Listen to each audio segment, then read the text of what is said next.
Here with senior safety Nick Forde. Senior safety. Yes, sir. Last time sitting here. I know that's a weight off your shoulders. Duh.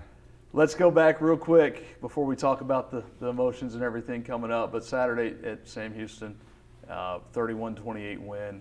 What did that mean for you personally and then for this team to continue to build off what you'd done the week before against Lamar? That was big for me. You know, we haven't beat Sam Houston ever since I've been here, so to be able to get them on my way out, I mean, it really felt good. I feel like, you know, this group of seniors and just this team in general, like we worked hard all year to see it pay out beating a good, solid team like Sam Houston. You know, I feel like it really did a lot for the guys. 4 interceptions for this defense. You just capped what's been a pretty amazing run since the Central Arkansas game in terms of forcing turnovers, 15 in the last 5 games. Are you a little bit jealous you didn't get one of the picks? Oh, no, sir. I'm just happy, you know, to see that we're finally making plays out there. You see all the hard work that we put in, like, since the spring. And it seemed as though, you know, at the beginning of the season, it wasn't paying off. So to see us click, I feel like ever since UCA, McNeese, like, our defense has just been playing, like, firing at all pistons. Like, everybody's just been handling their job, playing at a high speed, and, like, you see what happens. 4 turnovers last week. And it wasn't even that one person was making plays. You got everybody making plays. You got D linemen making turnovers. Interceptions. So that was real big time. And to see the young guys doing it, like, you know, it's good because it gives them the confidence going into the next season, and especially towards the end of the year that they can go and make plays. What do you think Shamar's 40 time was from about the 40, about the 20 to the 40 there? Man, at first he was taking off, but I was nervous that number 75, the O-line, was going to catch him for a second. So I'm going to give him a solid 4. Give him a 4 or 5. You know, that's a little slow for Shamar. He's supposed to be a 4-4, 4-3 guy. He took it to the apartments, though. So he took it to the apartments. He was tired. I could tell out there. Well, that was a huge turning point, and this team has really turned it around in the last few weeks. That momentum going into Stephen F. Austin on Thursday night, it's a short turnaround. How much does the momentum kind of help you push through the quick turnaround and maybe some of the aches and pains you guys are dealing with after 11 games? Yeah, you know, we do have a bunch of guys that are banged up, but one thing about this team, like, you never have guys that can play. You're going to have guys out there that are playing banged up every week. And, you know, it's senior night, last game of the season, so you don't even need much more momentum, much more motivation than that. You know, guys are going to go out there and play their hearts out. You know, I'm going to play my hearts out for those seniors that we got out there and just for the rest of those young guys, you know, just to show them, like, it doesn't matter what's going on, you got to keep fighting, you got to keep playing for something. Same thing I asked Chris Zirkle. It's Chief Caddo. It's the largest trophy in college sports. It's obviously a carrot in front of you. Does it kind of help balance out maybe some of those emotions of senior night when you're going out there for the last time at Turpin, last time this year, last time with this team? I mean, I'm not even thinking about the last time. I'm just enjoying this moment that I have with my guys. You know, every time I go out there and play with those guys, you know, we have fun. We all play our hearts out, and, you know, that's all I care about. The fact that Chief Caddo is up for grabs, you know, that just gives you a little bit more to play for. But I feel like, you know, my guys are going to give 110% regardless of the situation. We can look back on it emotional after the victory. You know, we're going to celebrate that night. What do you think this senior class's lasting impact will be when you look back? You guys went through a couple of different head coaches. You've had Coach Laird on staff now for 3 years. He's not necessarily a guy that recruited you, but what do you think when you look at this team as a whole and this senior group rather as a whole, the lasting impact you guys have had? I feel like the young guys going into the next year, they could just, I feel like we did a good job showing them how to lead. So I feel like we got a bunch of guys that are going to come back next year and still be able to play. They're still going to be super talented next year.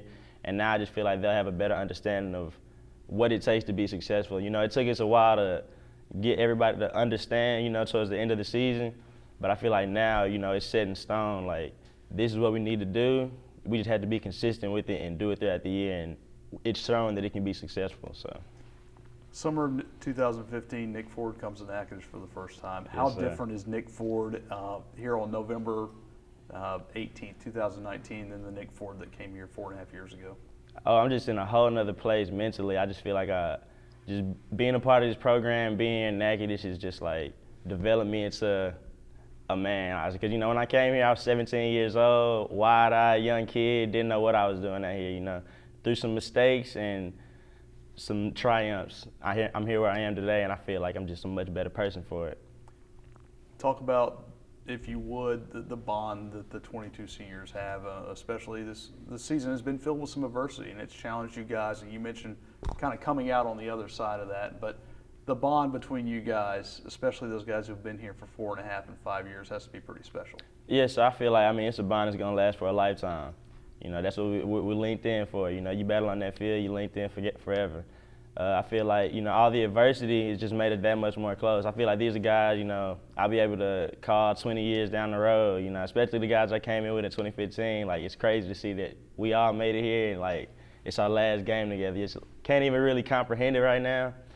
But, you know, I'm glad that I made these relationships with these guys. You know, it's a great group of guys from the seniors to the true freshmen that came in this year. I feel like I've built relationships with, you know, basically everybody on the team. So I'm glad that I was able to come here and glad that I was able to experience it for sure. With relationships come memories. Yes, sir. What are some of yours? Let's just start with maybe some of the relationships within that senior group. Oh, yes, sir. Well, I mean, I can just remember freshman camp. After the first day, just going back to the other group of guys that I was at, because, you know, in the summer, all the freshmen are here together.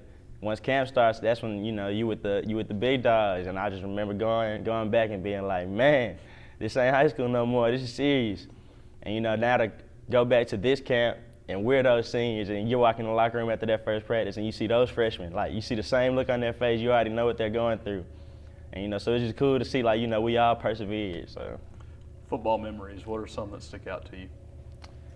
Let's see. Man, I remember, like, having Coach T out here at camp. I remember, yeah, I don't know why camp always just sticks out more to me, just because, like, those are when, like, it's just you and the guys, And then beating McNeese last year was huge. Everybody remembers, everybody stormed the field. Sam Houston this year, I know that's going to be a big one for me. Just all those games, especially all the Chief Cato games. Every time you go pick up Chief Cato, it's big. Like, you can feel it in the crowd, feel it on the field. So. Well, you don't have the glasses, so we won't make you break out your Coach Laird impression from this year. But just your relationship with him. You know, he was a guy that was your defensive coordinator a couple years ago and has been your head coach. What's that relationship like with you and him? Man, I love Coach Laird. Coach Laird's done so much for me and just like for a bunch of guys on this team. When he came in, he was the defensive coordinator and my position coach, so I was able to build a relationship with him early. And I mean, I just really appreciate like the trust that he's had in me and the responsibilities that he's given me to, you know, be a leader on this football team, because it really means a lot to me. And I appreciate just how, you know, he treats everybody with respect. Like, he's gonna tell you the same thing like he'll say, like, you know, to anybody else. Like, he's gonna treat everybody the same way. The standard is the standard. You know, I really appreciate that about him. So. All right, Nick, thanks so much. Congratulations on a great career. Appreciate you.